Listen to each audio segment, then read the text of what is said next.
The city never slept. Not really, it just hid its monsters when the sun came up. Beneath the cracked neon signs and the smell of gasoline, the streets of Los Vatos were ruled by gangs that hunted in the dark. Not all of them were human. Among them, the most feared were the Knuckle Supper Crew, a pack of vampire junkies, who fed on blood and violence in equal measure. Tonight, their leader, R.J. Reynolds, stood under the flickering red light of an abandoned liquor store. His knuckles were wrapped in old cloths soaked with blood. He didn't smile. He never did. His eyes were sharp, hollow, the kind of eyes that had seen too many deaths to care about another. The rain came down hard, washing old blood into the gutters. In the distance, a siren wailed, but nobody came to this part of town anymore. It was where the forgotten lived or died. R.J. spat on the ground and looked at his crew. 4 of them, thin, pale, hungry, each with that twitchy look of addicts fighting for their next fix. But their addiction wasn't to drugs, it was to blood. "Tonight's the night," R.J. said quietly, his voice low and broken. "We take back our territory. No more hiding. No more begging for scraps." The others nodded, some nervously, some with cruel smiles. From behind the liquor store, a shadow moved. A stranger, a kid, maybe 17, thin, soaked in the rain, clutching a small duffel bag. He looked lost. R.J. watched him step closer, squinting through the downpour. "You're far from home, kid," he said. The boy's voice trembled. I heard you can help people. I don't got nowhere else to go." The crew laughed softly. R.J. didn't. He stepped forward, the rain dripping off his coat. "Help people. That's not what we do." The boy's eyes darted between them, desperate but brave. "Please, I'll do anything. Just don't send me back out there." For a second, silence hung heavy between them. Then R.J. tilted his head slightly. "Anything." The boy nodded. "Then prove it," R.J. said. He pulled a small knife from his pocket and tossed it at the kid's feet. "Cut your hand. Let's see how far you're willing to go." The boy hesitated, shivering. The others watched, eyes glinting with hunger. Finally, the boy picked up the knife, took a deep breath, and sliced across his palm. Blood ran down his fingers, bright against the rain. The scent hit the air like gasoline on fire. The vampires' nostrils flared, their bodies tensed. Hunger was louder than logic. R.J. didn't move. He just watched. One of his crew, a tall, gaunt man named Stitch, licked his lips. "Boss," he muttered, "you gonna let that go to waste?" R.J.'s jaw tightened. He looked at the blood pooling on the wet concrete, then at the boy, pale and shaking. "You want to stay with us?" he asked softly. The boy nodded quickly. "Yes, anything, please." R.J. smiled faintly for the first time that night, but it wasn't kindness. "Then welcome to the Knuckle Supper, kid." Before the boy could speak again, R.J. moved faster than human eyes could follow. His hand slammed into the boy's chest, pinning him against the wall. The boy gasped, eyes wide, as R.J. leaned close, fangs flashing in the red light. But instead of biting, R.J. whispered, "This life takes everything. You sure you want in?" The boy's breath came out in broken gasps. "I got nothing left." R.J. held his gaze for a long, cold moment. Then he released him. "Fine," he said, stepping back. "You'll learn soon enough." The rest of the crew groaned, disappointed. Stitch kicked the ground. "He's just a kid, man. We could have shut up," R.J. snapped. His voice cut through the rain like a blade. "He's one of us now. Touch him, and you answer to me." The others fell silent. Even vampires had their own code. R.J. turned to the boy. "What's your name?" "Danny," he said weakly.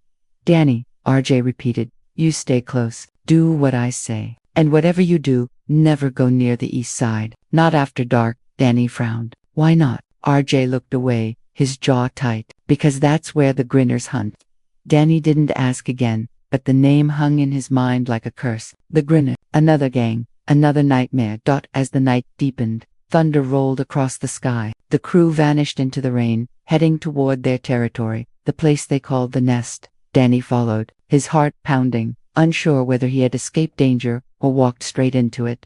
Behind them, the red neon flickered once more, and for a split second, in the reflection of a puddle, something moved inhumanly fast, a shape with pale skin and razor teeth, watching, waiting. The streets of Los Vatos had always been cruel, but tonight, something far darker had awakened beneath them, and Danny was now part of it. Rain followed them like a curse. By the time R.J. and his crew reached their hideout, a rotting motel called the Nest, Danny's clothes clung to his skin, soaked and heavy. The sign above the building buzzed weakly, the neon letters hafted, spelling ease instead of nest.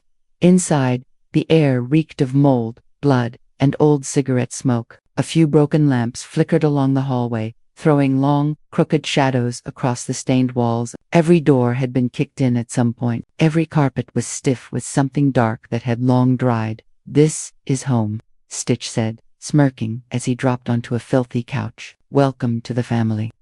Danny hesitated at the doorway. Family.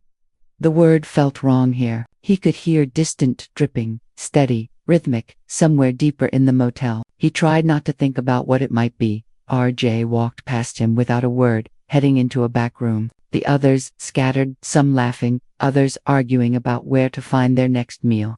Danny looked around. Old posters peeled off the walls. Broken mirrors reflected only fragments of his face. He swallowed hard. "Do you guys always stay here?" he asked quietly. Stitch laughed, lighting a cigarette. "Only when the sun's out. We don't do daylight. Makes the skin itch."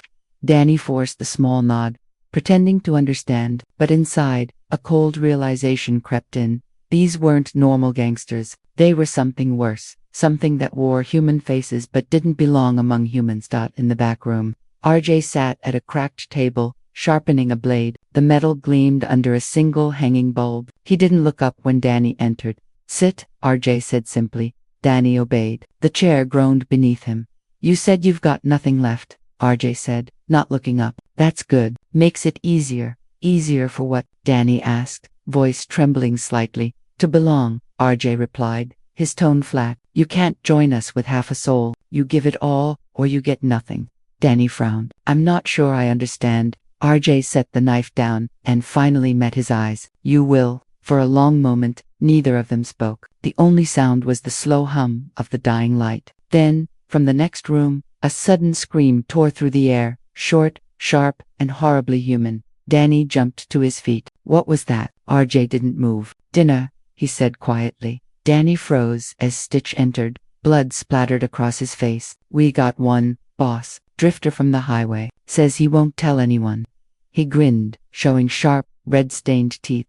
RJ stood slowly, his chair scraping the floor. "Bring him here." Danny's stomach turned as two others dragged in a man bound with electrical cords. His eyes were wide, terrified, and his clothes were torn. "Please," the man whispered. "Whatever you want." "Quiet," RJ said, his voice cold. "No one wants your words." Danny backed away, his heart pounding. He didn't know what was about to happen, but he knew he didn't want to see it. RJ looked at him. "If you're staying with us, you'll watch."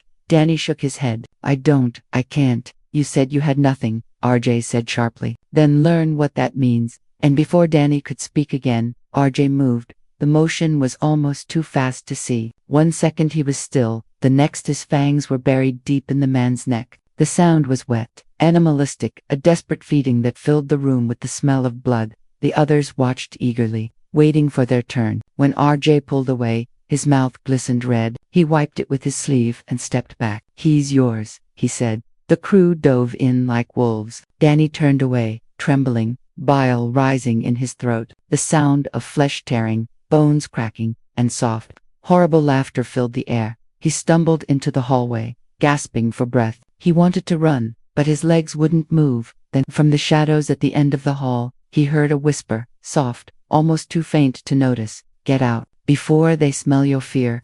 Danny turned quickly, but no one was there, only a broken door half open. He took a hesitant step closer and saw something scrawled across the wall in dark, dried letters. "They feed on blood, but something else feeds on them." His breath caught. Before he could look longer, Stitch's voice shouted behind him, "Danny, where'd you go, kid? RJ wants you." Danny glanced once more at the writing, then quickly wiped his hand across it, as if trying to erase what he'd seen. He didn't know who had written it, but the words burned in his mind like fire. Something else feeds on them. He followed the sound of the others, forcing his heartbeat to slow, but deep inside, he knew, whatever monsters he'd joined, they weren't the only ones in Los Vatos. The night after the feeding felt heavier than any before. The air around the nest carried a strange silence, the kind that pressed down on the skin. The motel seemed to breathe, walls creaking, pipes groaning, as if something unseen crawled beneath the floors. Danny sat on a broken bed in one of the side rooms, staring at the floor. His shoes were still sticky from the blood that had splattered hours ago. The images replayed in his mind again and again. The screams, the sound of tearing flesh, RJ's cold eyes that showed no regret. He didn't sleep. He couldn't. Every time he closed his eyes, he saw the man's face, pale and empty. Just before dawn, the door creaked open. It was Stitch, his face half hidden in shadow. "You alive, kid?" Danny didn't answer. Stitch leaned against the doorframe, exhaling smoke from his cigarette. "You'll get used to it," he said, almost kindly. "The first one always messes you up, but after a while, it's just noise."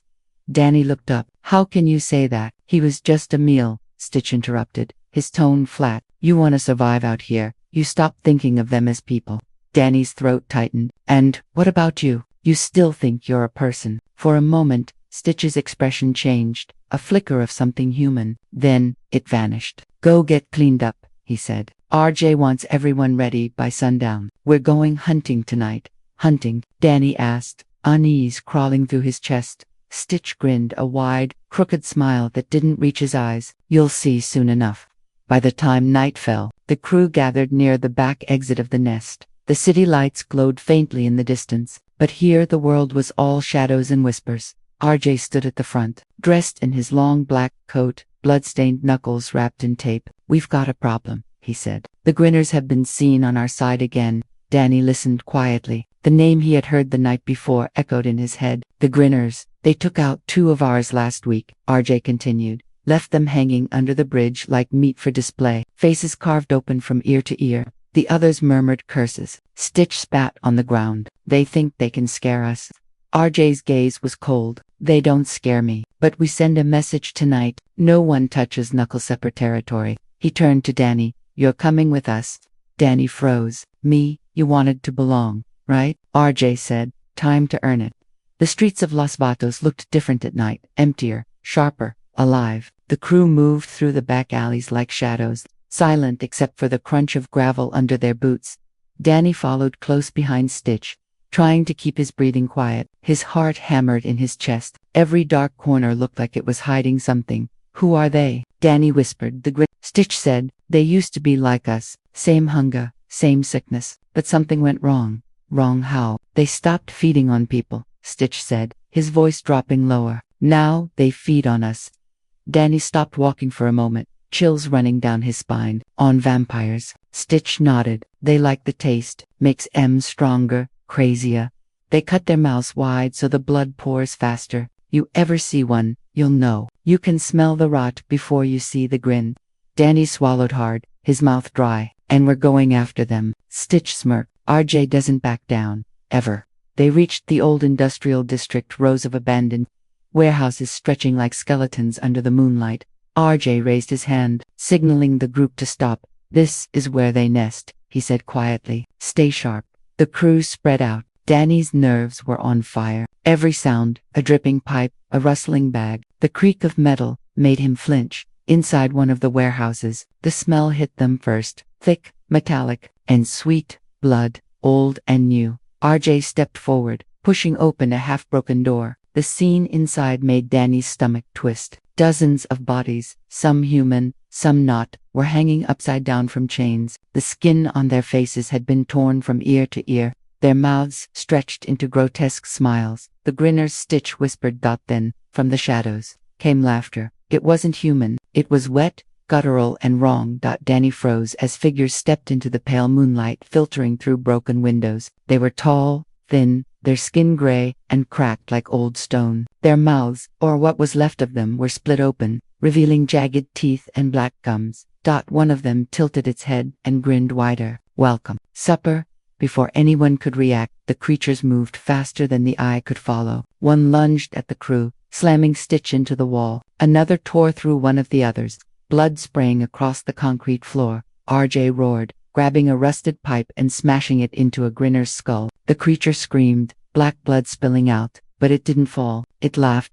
Danny stumbled backward, his hands shaking. The world spun with noise, growls, screams, metal clashing. He saw Stitch pinned under one of the monsters, fighting with desperate strength. RJ shouted, "Danny, get out." But Danny couldn't move. His body was frozen in terror. The grinner nearest him turned its head slowly, eyes black and empty. That horrible mouth stretched too far to be real. Then it smiled.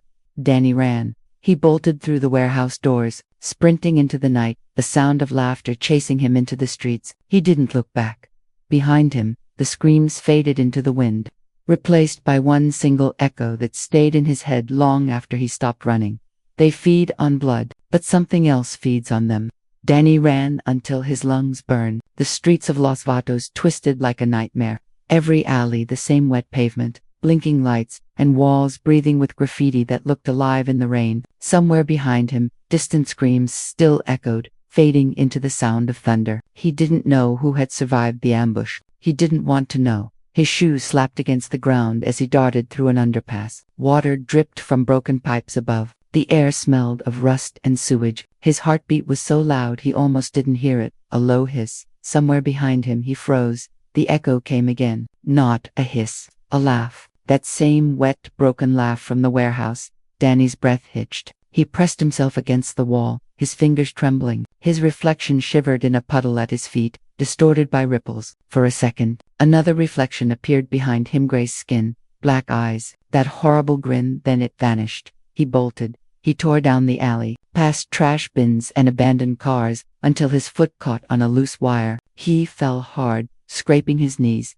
and when he looked up, he realized where he was. Underneath the city, the alley opened into a storm drain, wide enough for a car to pass through. The tunnel stretched into darkness, its walls pulsing with moisture. Somewhere deep inside, faint whispers echoed like voices calling his name. He didn't want to go in, but behind him, that laugh came again, closer this time. So he did what instinct told him. He went down. The tunnel air was heavy, damp, and alive with sounds that didn't belong. There's whispers, faint thuds. He followed the faint light from his phone, the beam shaking in his trembling hands. The graffiti here was different. Symbols, spirals, strange words scrawled in blood and ash. As he moved deeper, the sound of dripping water changed rhythm. It wasn't random anymore. It was deliberate, like slow footsteps. He stopped, holding his breath. The light caught something ahead. Bones, dozens of them, scattered across the floor. Human bones. Danny's stomach twisted. He stepped back, trying not to make noise, but his foot crunched on a skull. The sound echoed too loud, too sharp. A low growl answered from the dark. His phone flickered, then died. Complete darkness swallowed him. He stumbled blindly, hands stretched out, fingers brushing cold, slimy walls. Then, suddenly light, a faint glow ahead, like fire. He crept toward it, heart hammering. The tunnel opened into a massive underground chamber. Rusted pipes dripped from the ceiling, and in the center stood something he could hardly comprehend. A throne made of bones and metal scraps. Around it were figures, pale, moving, whispering. The Grinners, but not like before. These ones were older, slower. Some crawled on all fours. Their mouths were sewn open with wire, yet they still laughed. At the foot of the throne stood something else, taller than the others, its body covered in scars, its face half gone. It didn't grin, it just watched. Its eyes glowed faintly red, and when it spoke, the sound seemed to crawl inside Danny's mind. "You smell like them," it said. "The junk blood, the broken ones." Danny couldn't move. He couldn't speak. The creature tilted its head. "You ran from them, didn't you? They bit you." He shook his head quickly. No, they didn't. I'm human." It smiled slowly. Not for long. The other Grinners stirred, circling closer. Danny backed away, panic rising. His hand brushed against a pipe on the floor, cold, heavy metal. Without thinking, he swung it. The pipe smashed into one of the creature's faces. Bone cracked. It fell, shrieking. The leader hissed, "Run, little blood. Run while you can." Danny didn't need another warning. He sprinted back toward the tunnel, heart hammering. The walls seemed to close in around him. He could hear them chasing, dozens of feet, slapping against the wet floor, their laughter echoing through the dark. Up ahead, faint moonlight poured through a broken grate. Danny jumped, grabbing the edge, pulling himself up with shaking arms. His hands slipped on the wet metal, but he pushed harder, fueled by terror. Fingers grabbed his leg from Bella, cold, inhuman fingers. He kicked wildly, screaming, and somehow pulled free. He rolled onto the street, coughing, gasping for air. When he looked back down, the Grinners had stopped. They stared up through the grate, unmoving. Their leader leaned into the light, its skin sizzling. It grinned. The sun still protects you, little one, but night will always come. Then they vanished back into the dark. Danny lay there, trembling. He wanted to believe it was over, but his mind wouldn't let him. The Grinners didn't just hunt for blood, they were searching for something else, something that connected them to the Knuckle Supper Crew. He stumbled to his feet, limping toward the edge of town. The streets were empty, silent except for the buzz of a single broken street lamp. He whispered to himself, "They're not just feeding, they're waiting." Far away, thunder rolled again, echoing across Los Vatos like a warning, and somewhere, deep beneath the city, the laughter started once more, soft at first, then louder, spreading through the tunnels like fire. The thing beneath Los Vatos was awake now, and it knew Danny's name. The city looked different when Danny came back. Not because Los Vatos had changed, but because he had. The sun was sinking, leaving the streets painted in sick red and gold. His clothes were torn, his hands covered with cuts from climbing through the drainage tunnels. He hadn't eaten or slept since that night in the sewers. Every sound, every flicker of shadow made him jump. He couldn't tell what scared him more, the Grinners chasing him, or the thought that he might already be turning into one of them. When he finally reached the old liquor store where it all started, the sign was still flickering, but the place felt empty, dead. He stepped inside. The stench of blood and mold hit him instantly. Broken bottles littered the floor. The walls were smeared with something dark. He called out softly, "RJ." For a moment, there was nothing. Then, a low voice from the shadows said, "You shouldn't have come back, kid." Danny froze. From the corner of the room, RJ emerged, coat torn, eyes hollow, one side of his face scratched deep. He looked less like a leader and more like a ghost. "RJ," Danny's voice cracked. "They're still out there. The Grinners. I saw where they live." RJ didn't answer at first. He lit a cigarette with shaky hands. The flame briefly revealed the blood on his shirt. "I know," he said finally. "Half my crew didn't make it out." Danny took a step closer. "We need to leave this city. They're not just killing, they're feeding," RJ interrupted, his tone dark. "And they're getting stronger. Every time they drink from one of us, they become something worse." Danny nodded, desperate. "Then let's go. Start over somewhere else." RJ looked at him, then really looked. His eyes glowed faintly red under the neon light. "You think you can just leave this life, Danny? You think it lets you walk away?" Danny's breath caught. There was something in RJ's voice, a hunger that hadn't been there before. From the back of the room, someone coughed. Stitch stumbled forward, barely recognizable. His skin was gray, his arm bandaged with filthy cloth. "Baftas, he's one of them," he rasped. Danny's heart skipped. "What?" Stitch pointed a trembling finger at him. "You came back alive from their nest. No one does that. You brought their scent here." RJ didn't speak. He just stared at Danny, eyes narrowing. Danny shook his head. "No, you don't understand. They didn't bite me, I swear." But as he raised his hands, the light hit his wrist where faint, dark veins pulsed beneath the skin. Not normal veins. They glowed faintly under the red light, like black ink spreading slowly. RJ's jaw tightened. "What did they do to you?" "I don't know," Danny cried. "I ran. I never looked back." RJ stepped closer, his expression unreadable. "Show me your neck." Danny hesitated. "I said, show me." He pulled down his collar and RJ saw it, a small mark near the base of his neck. Not a bite, not a wound, something else. A symbol, burned into his flesh like a brand. RJ's voice dropped to a whisper. "You've been marked." Danny backed away. "What does that mean?" Stitch laughed. A broken, painful sound. "It means you belong to them now." RJ clenched his fists. The smell of smoke and anger filled the room. "You brought death to my door, kid." Danny's eyes filled with tears. "I didn't ask for this. I didn't even want to be part of your crew." RJ slammed his hand against the wall, cracking the plaster. "You chose this life when you walked in that night. You think you can just leave blood behind. It doesn't work like that." For a long moment, no one moved. The rain started again outside, hitting the roof in rhythmic thuds. Then Danny whispered, "If they're after me, they'll come for you too." RJ's expression flickered, half rage, half fear. He turned away, pacing. "We can't run. Not from them. We have to fight." Stitch groaned from the corner. "Fight? You saw what they did. We can't kill those things." RJ turned, eyes burning. "We killed worse before." He looked at Danny again, his tone lower now. "If you really didn't turn, then you're our key. You've been inside their nest. You know where they hide. You'll take us there. Danny stared at him in disbelief. No, you don't understand what's down there. There's something bigger than them. They serve it. RJ stepped closer until their faces were inches apart. Then that's what we kill. Danny shook his head. You can't fight what you don't understand. RJ's grin returned, sharp and cold. You'll show us the way, or I'll feed you to them myself. Lightning flashed outside, lighting the cracked windows for a brief second. In that flash, Danny saw something moving across the street, dark shapes crawling along the walls, upside down, their wide grins glowing faintly. His voice broke. They're already here. RJ turned sharply toward the window. The grin on his face faded. Outside, the Grinners were watching. Not attacking, just watching.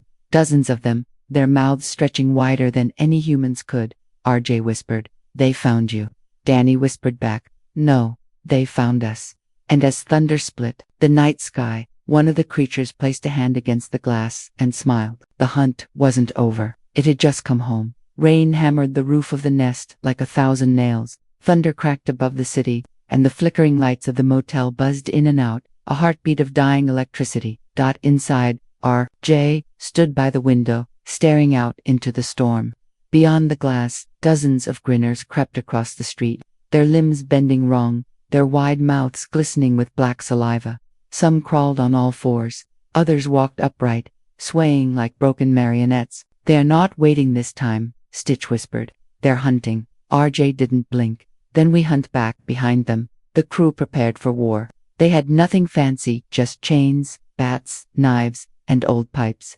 Vampires didn't need much, but tonight, even they were scared. Danny stood near the corner, trembling. His mark burned faintly on his neck, a pulse that matched the rhythm of the thunder.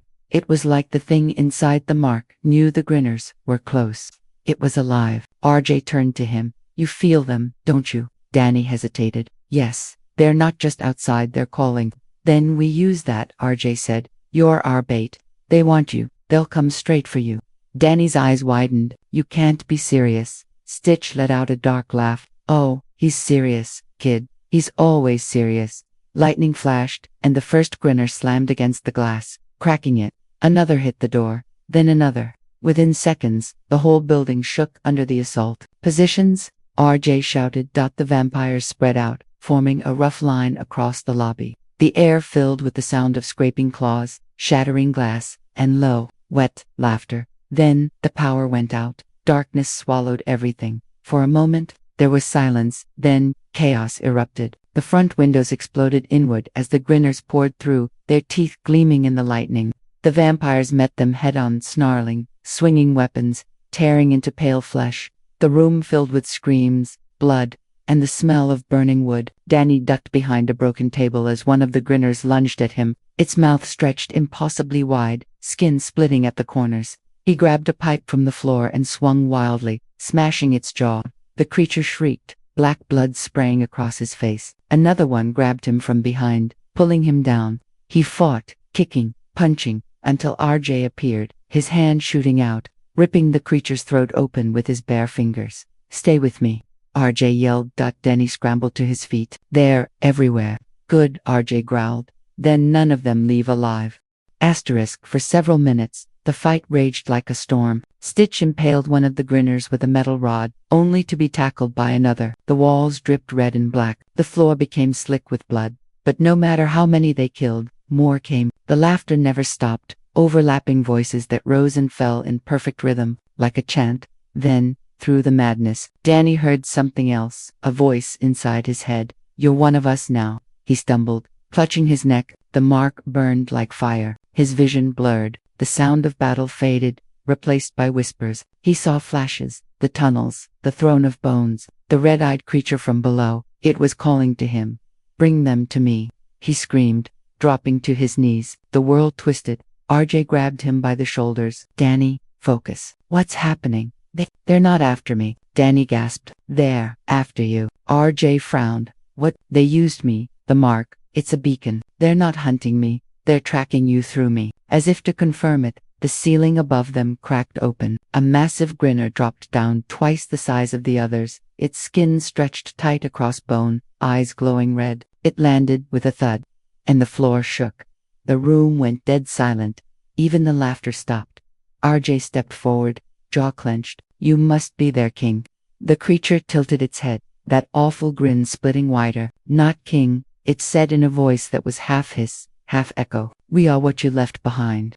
RJ didn't understand, but before he could respond, the creature lunged. He dodged, but its claws tore across his chest. He swung his pipe, breaking its jaw, but it didn't fall. It laughed again, black blood pouring from its mouth. Danny, still on the floor, felt the mark pulsing harder, sinking with the monster's movements. Every time it struck, he felt the pain to a connection binding them. "RJ, you can't kill it," Danny shouted. "It's using me." RJ looked at him and saw the truth in his eyes. He made a choice without hesitation.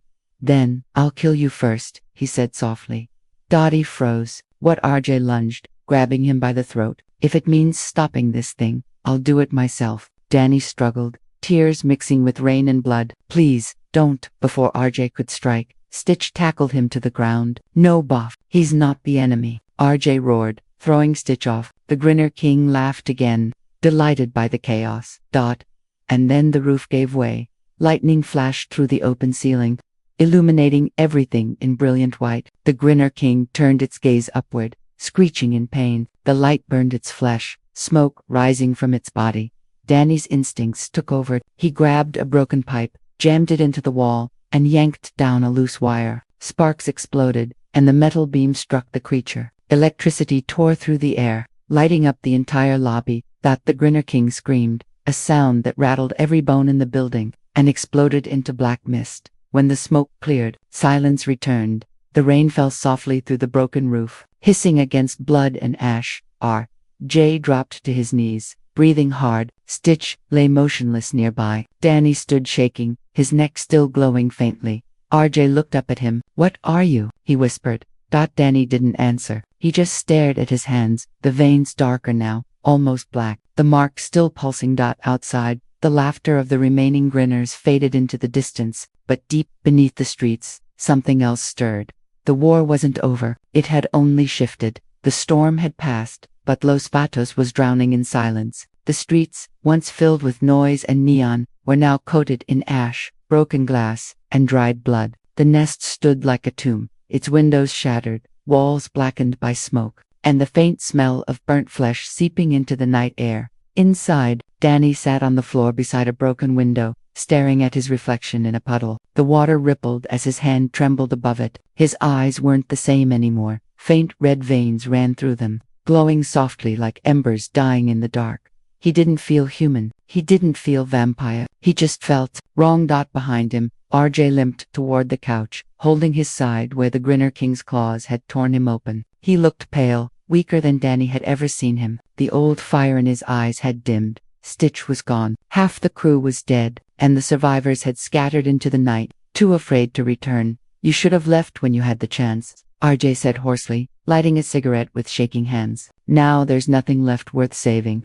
Danny didn't look up. "They're not gone." RJ froze. "What did you say?" Danny's voice was quiet, but steady.